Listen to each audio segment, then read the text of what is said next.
Welcome to my YouTube channel. आज हम 11th standard की केमिस्ट्री, इसके अंदर chapter number 1 page number 2 1.2.3 states of matter हम ये पढ़ने वाले हैं। ठीक है, तो स्टेट ऑफ मैटर क्या होते हैं? वो तीन होते हैं, सॉलिड, लिक्विड एंड गैशियस। जो भी सॉलिड मटेरियल होता है उसके अंदर उसके एटम्स या मॉलिक्यूल बहुत क्लोजली अरेंज्ड होते हैं, एक दूसरे से बहुत क्लोजली अटैच होते हैं, कॉम्पैक्टली अरेंज्ड होते हैं, जिस वजह से सॉलिड स्टेट में जो है दो चीज़ जो है कांस्टेंट होती है। एक तो उसका शेप और दूसरा उसका वॉल्यूम। शेप तो आपको पता है, जैसे कि पानी की बोतल है तो वो उसका जो शेप है वो ही रहेगा। ठीक है, और दूसरा जो है उसका वॉल्यूम। वॉल्यूम बोले तो क्या, कैपेसिटी, कंटेनिंग कैपेसिटी। अगर वो 1 लीटर की बोतल है तो वो 1 लीटर की ही रहेगी, ना कम होगी ना बढ़ जाएगी। ठीक है, तो याद रखो सॉलिड स्टेट में वॉल्यूम जो है और उसका शेप जो है वो कांस्टेंट रहता है। सेकेंड होता है वो होता है लिक्विड। ठीक है, अब लिक्विड स्टेट में देखिए क्या हो जाता है कि जो भी लिक्विड फॉर्म में होता है उसके अंदर उसका वॉल्यूम कांस्टेंट होता है मगर उसका शेप कांस्टेंट नहीं होता।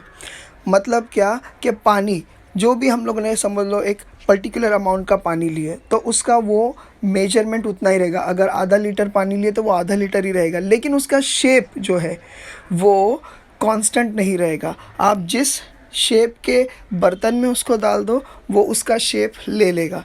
ठीक है, ऐसा क्यों है? क्योंकि इसके जो इंटरनल एटम्स या मॉलिक्यूल्स है इनका अरेंजमेंट जो है ये लूज़ अरेंजमेंट है, यानी इन लोगों के बीच में काफ़ी गैप्स होते हैं, जिस वजह से क्या हो जाता है कि ये कॉम्पैक्टली अरेंज नहीं होते लाइक अ सॉलिड।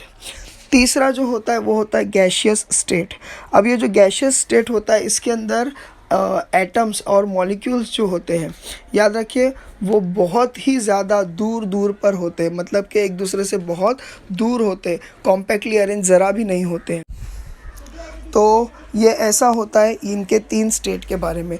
यहाँ पर देखिए नेक्स्ट पैराग्राफ में क्या बोला गया है कि 3 states of matter are interconvertible by changing the conditions of temperature and pressure।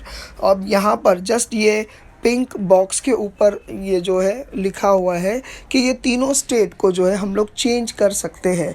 कैसे चेंज कर सकते हैं? तो याद रखो by changing the conditions of temperature and pressure.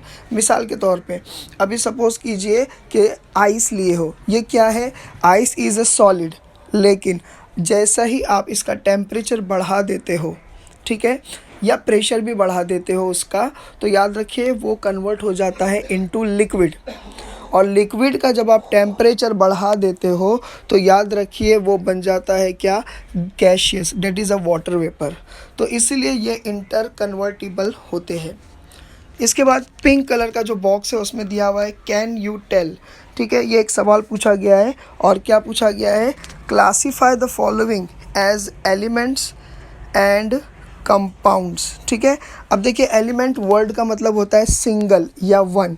ठीक है, कंपाउंड का मतलब होता है एक से ज़्यादा। ठीक है, अभी समझ लीजिए यहाँ पर कुछ चीज़ें दिया हुआ है उसको हम लोग देखने की कोशिश करेंगे।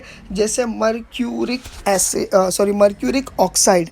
मर्क्यूरिक ऑक्साइड का फॉर्मूला होता है HgO। अब यहाँ पर Hg जो है मर्क्यूरी है, O जो है ऑक्सीजन है, यानी कि यहाँ पर 2 एलिमेंट मिले हैं तो definitely it will be a compound. उसके बाद आता है हीलियम गैस। हीलियम गैस मतलब क्या? He is a symbol of a helium element.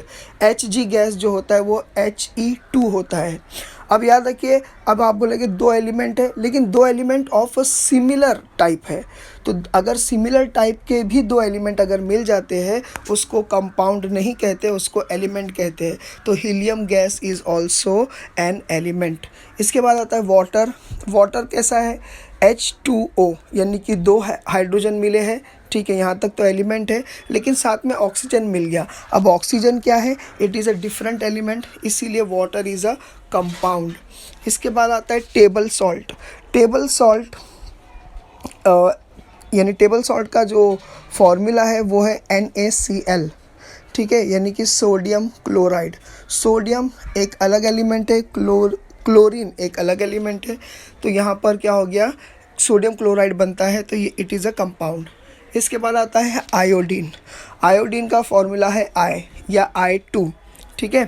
तो आयोडीन भी एक एलिमेंट है। क्यों?